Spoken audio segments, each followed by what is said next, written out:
Hello, leaders of today and tomorrow. Welcome to Coach Randy Cabezas' channel, and it's a pleasure to connect with you again. Last week, we explored the imperative of intentional growth. Today, we're going to tackle a concept that is foundational to all of it: trust.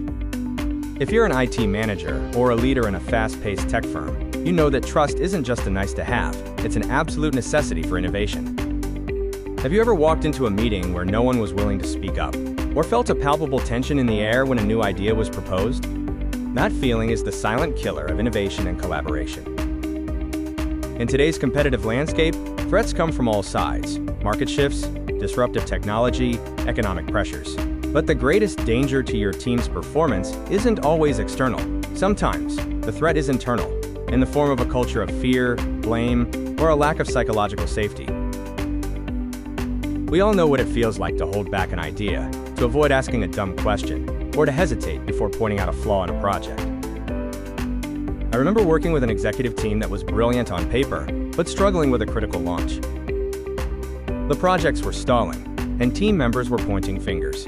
The leader, who we'll call Alex, was frustrated. This all came to a head when a junior engineer made a small mistake that caused a significant delay. The team's reaction was to quickly find blame, rather than to help solve the problem. It was a classic example of a team that had no circle of safety.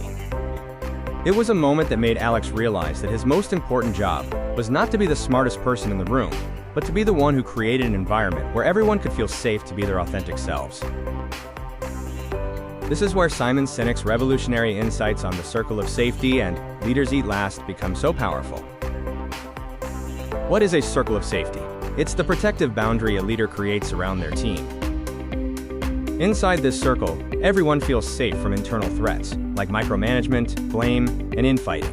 When a team feels safe, they are far more likely to take risks, offer creative solutions, and trust one another. You can't innovate in a culture of fear. Why is it the ultimate currency for leaders? It fosters psychological safety. This is the belief that you won't be punished or humiliated for speaking up with ideas, questions, or concerns. Sinek's core philosophy is that a leader's job is to sacrifice for their people.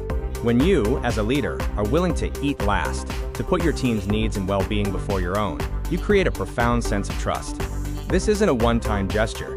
It's a daily practice that shows your team you are there to protect them. It's the antidote to feeling undervalued.